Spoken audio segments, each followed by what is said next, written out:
reignite your intuition to show to grow your intuitive self.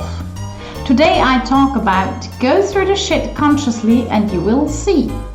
As a matter of fact, it might be an episode with some words that you don't like too much, but honestly, I'm rather straightforward than pretending that everything's perfect. My name is Angela and I'm a highly intuitive person by birth. What makes me the expert in supporting you regaining your intuition. As a psychic life coach, it is my passion to support people by becoming themselves. Trusting fully your intuition takes time and is a very individual process. I share with you my knowledge and hands-on strategies that I have developed to support you in your daily lifestyle. And if you already feel like, I want to know more about it, go to angelahack.com, work with me and book a 30-minute free call with me.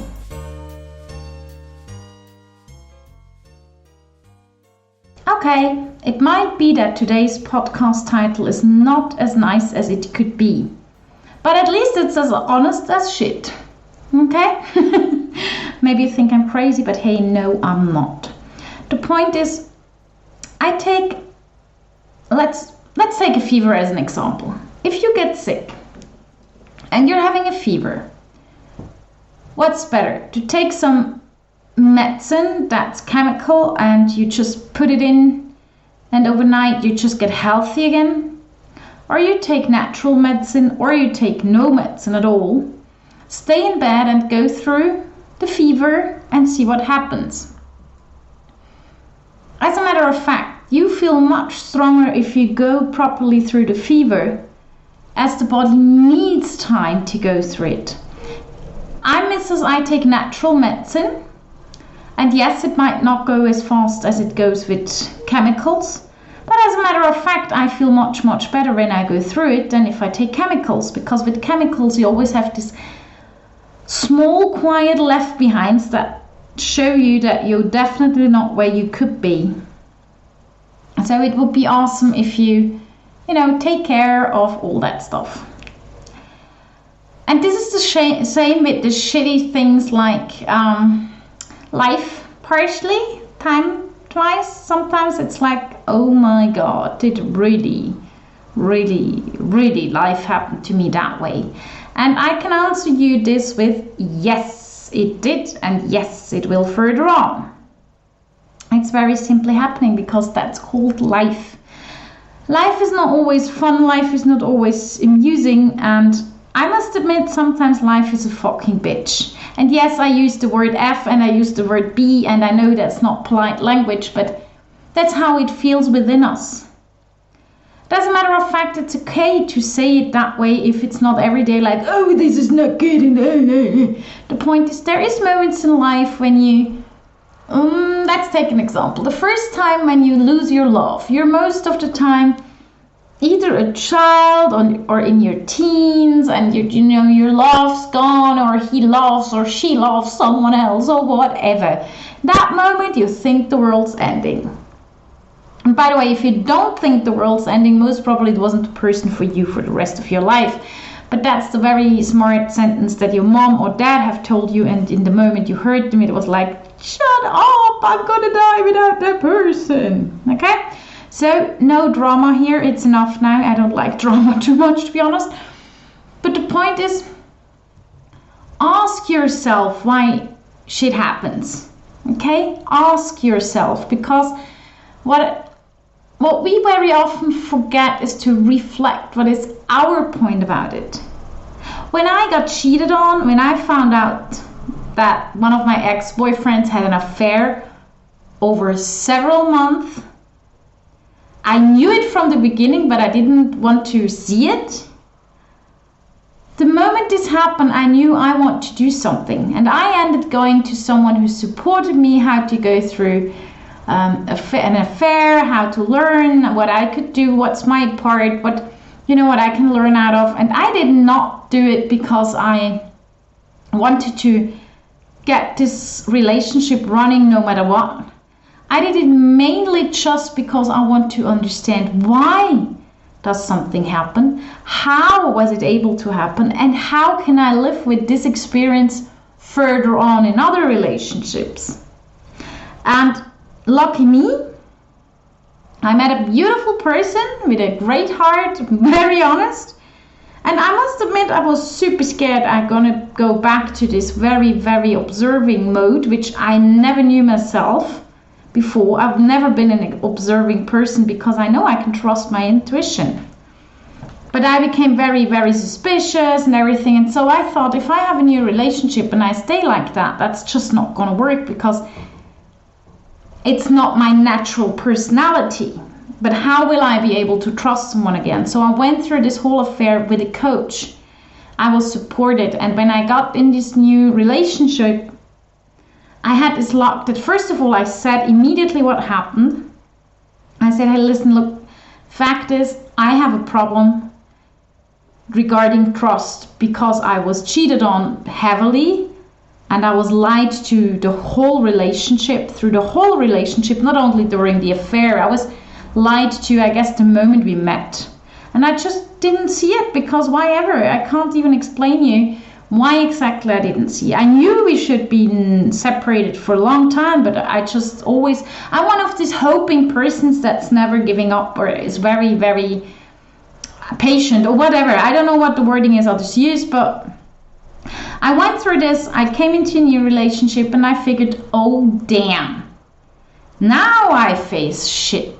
Because the shit from the past came into my dreams, literally came into my dreams.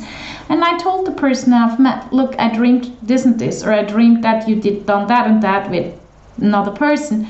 But I know it has to do with what happened to me in the past. And lucky me, this person understood very well. I explained him, listen, there is moments that I don't have to tell you because I get off the hook out of the blue. For 5 minutes or so, I can sit somewhere in a coffee, having coffee with a friend, and all of a sudden, I become so incredibly, extremely jealous without being able to focus on why am I doing it. And it became better and better and better and better because I looked at it. I saw, hey, that's so not rational nor emotionally normal. And funny enough, why ever, he did always the perfect thing. Like, for example, at the beginning of our relationship, he went out with a friend who was newly single and whatever. And I was like, Angela, stay cool. Stay cool for Christ's sake. Don't write him, let him, give him this free evening. I mean, hello. If I go out, I don't need someone who writes me every 5 minutes. What are you doing? What are you doing? Because that's not me. And when he wrote me, I think, oh good God, what was it, about 3 hours after he went out, he wrote me while he was drunk because he missed me. I mean, we all know that people who are drunk are most of the time very honest or aggressive. I'd rather have the honest one with not being aggressive. And the point is really, I mean, it's crazy. He was doing everything perfectly fine, just being him. And when if I wouldn't have told him about it, if I wouldn't have spoken about it, if I wouldn't have gone to a coach about it, I wouldn't have gone through shit. And then I wouldn't have gone through shit consciously. And yes, I needed someone externally who was able to, calm me down and be like, hey dude, come on. I mean, hello, you can't control your life. You can't control others' life. That's just not life anymore. That's a very short version of what she did, and she did an awesome job, by the way. So I went through it consciously, and yes, it is the tougher way in the beginning, but for your future, for your further on life, it's so much better. When you go through it, hard times, with the conscious fact that it hurts, that you get moments when you laugh, and that you get moments when you just lose it, when you think you're like, oh, good God. But the point is, when shit hits the fan, it starts to spread all over. And this is only be able to happen if you don't look at it and take it in front of the van away. That's the point. And if you consciously look at your shit, it's not even hitting the van. Hell no, no way. And that's the point. Go through it consciously. Go through situations that hurt you, but still ask yourself, why is it happening? Why am I facing it? And what is my part about it? I got cheated on, so why the hell did I went on and was like, what did I do wrong? And I don't mean what did I do wrong, like, oh, wasn't I good enough in bed or something? Okay, that's a sidekick. I know it was not good. Not with us, but with them, but whatever. That's just ego. We know that all. But as a matter of fact, that's not the point. The point is what happened within me. What will happen within me? What can I do for me? What can I change for the future or for my future, no matter if we stay together, if we separate? And the point is, what's very interesting is my coach back then told me that a lot of relationships, the person who did not cheat is coming to her, learning from it. And no, the person who did not cheat is not always the woman, okay? There is loads of men who do get cheated on. So she said they look at it, they take it for granted what's going on, they look at things, and then the other part who did as so-called the mistake, they don't look at it, and then further on the relationship has to break up because the other person can't forgive themselves because they never really reflected what happened. Because their shit's gonna hit the fan for a real deal for a long time. That's why I'm very keen on going through this shit consciously, because it's not only affairs or whatever. It can be jobs that you always change, or always when you're hired your boss becomes a maniac or whatever. Just go through it consciously, learn from it. If you the moment you run away, you just run into the next situation that's pretty similar, and it's becoming faster and faster and faster that you don't get solutions, but you get into shit and shit and shit, and then we have this fan thing again. So further on, blah blah blah, that's gonna be your life. And watch, people are always like, oh, my life is so bad, and my life is this and that, and in my life I haven't this and this. And that's just very obvious because they don't take responsibility for their life. And it starts with deciding what to do, where you want to go, and who you are. So decide to take your own life in your hands. And actually, I must be honest, shit always becomes something I can grow from. And yes, it does hurt, but it does hurt much less than it did many years ago.